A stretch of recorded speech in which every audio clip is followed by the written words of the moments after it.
And a lot of people ask me why I don't tell more stories about my two oldest kids. And the truth is, I used to only tell stories about them. But by the time you guys found me, the only person left at my house doing dumb shit was fucking oh ho ho ho ho ho.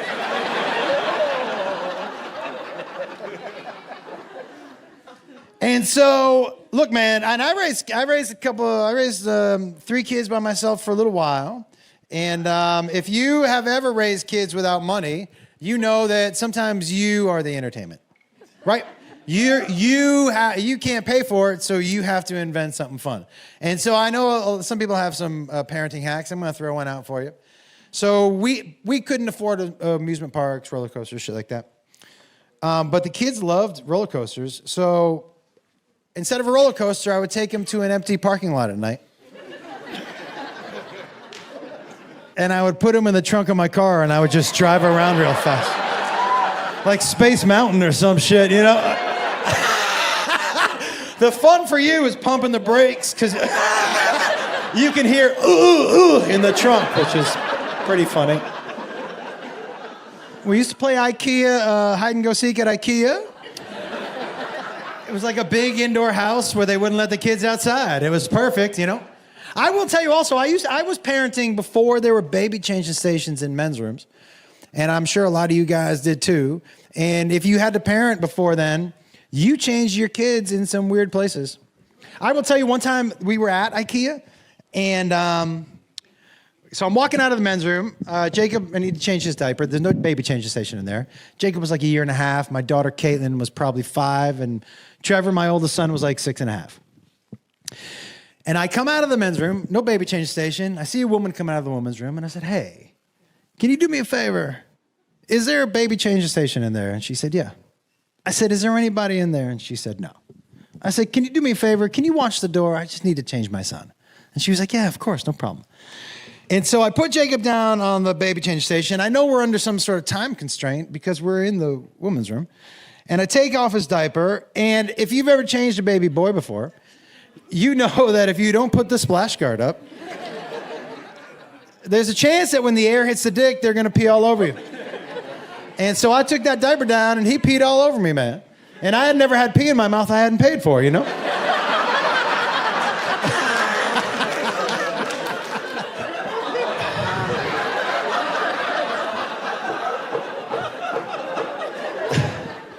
So, I'm honestly too high to remember where I was in that story. Oh, thank you. Pee in my mouth. Thank you, dude, for... Thanks for screaming that out from the darkness. I appreciate that. Pee in my mouth. Yeah, okay, I got you. And so I got this pee all over myself, man. And I'm like, ooh. And my daughter's there, and so I take my shirt off and I hand it to my daughter. Now, I want to tell you something. At 5 years old, my daughter was already the smartest, most responsible person in my family. If you have a girl, you know how smart they get very quickly. Look, if you have a 3-year-old girl, she can have a full conversation with you and tell you about her feelings and why she has them. A 3-year-old boy's like, hey, I found my butthole again. It's still back there. Yesterday I looked for it. I guess my finger was in the wrong spot, but today I nailed it. Has anyone had a girl and then a boy? Okay, so when you have a girl and then a boy, what happens is you have this 3-year-old person that you live with who has opinions and fucking intelligence that's so far beyond anything you would imagine. And then the boy comes at 3 and you're like, I mean, we should get him tested, right? I mean, boy, this fucking, and between 1 and 2, when you hold, because you want to hold your son, and they put their hand on your face, and you're like, oh, your finger was in your asshole again, huh, buddy? All right. That's the second time you gave me pink eye this month, I'll tell you what.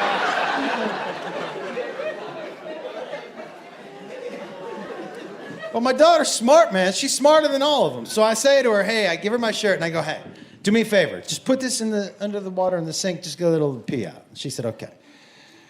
And so I turn back to my oldest son, and he's grabbing his butt like this. He's going,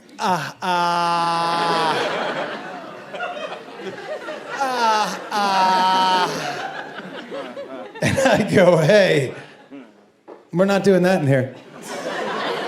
We can wait for the men's room for that, but we're not gonna do that in here. He was like, no, I really gotta go right now. I gotta go right now. And I was like, give me 5 minutes. He was like, I don't got 5 minutes. And he goes into the stall. I'm like, hey. Jacob's getting fidgety, right?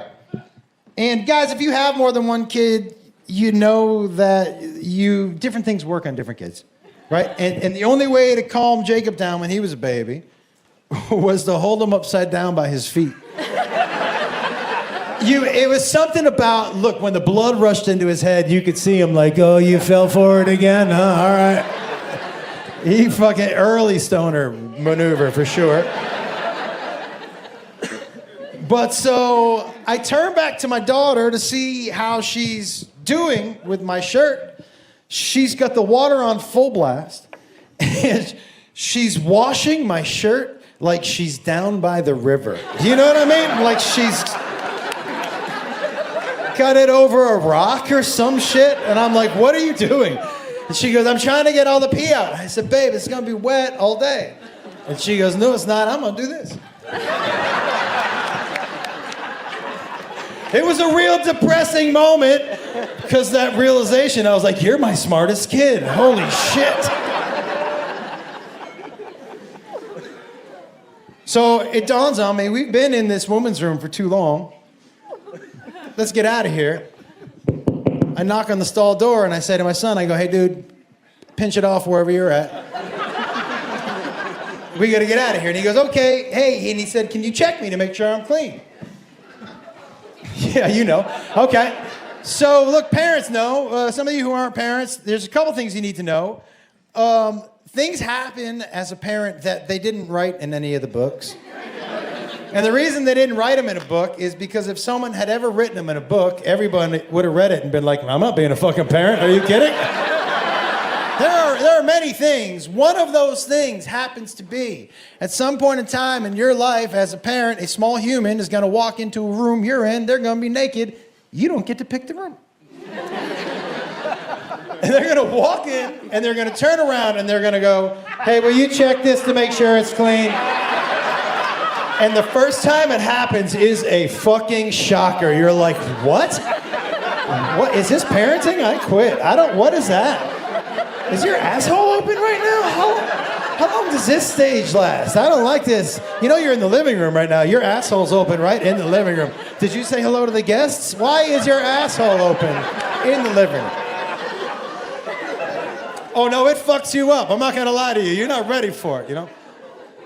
But I was like, yeah, dude. I said, I'll take a look, you know? And I go to open the door and it's locked. And I go, dude, you gotta open the door. I can't get in. And he goes, I don't want to walk over there just in case I'm not clean. And I go, well, how do you want me to check? And he said, just look through the crack in the door. So I'm looking through the crack in this bathroom door. And I'm like, get closer, show me your butthole. I can't see it from there. I can't see your butthole from there. You're going to have to get closer if you want me to see it. And a woman walked in. Yeah, not the one we left outside, just somebody we had never seen before. And all she saw was a grown man shirtless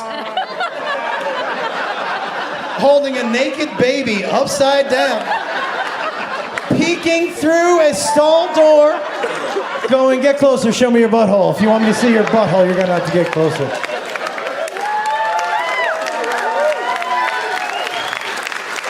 Hey, she didn't even see my daughter working like an Asian kid at a Nike factory.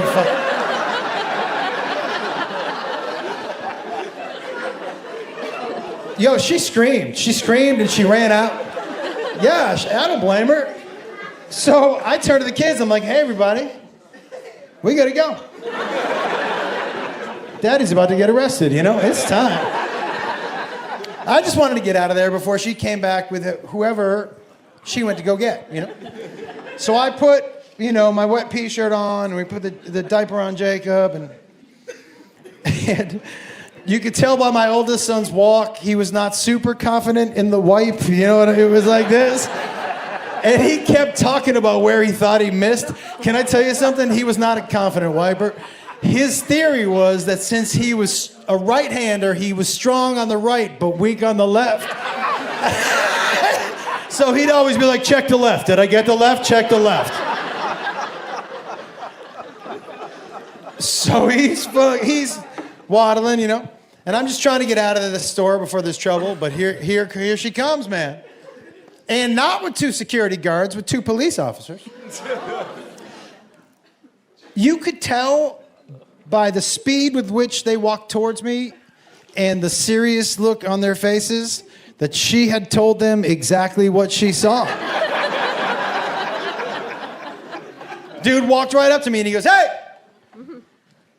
Were you just shirtless in the woman's room holding a naked baby upside down, asking a woman to see her butthole? I laughed a little too.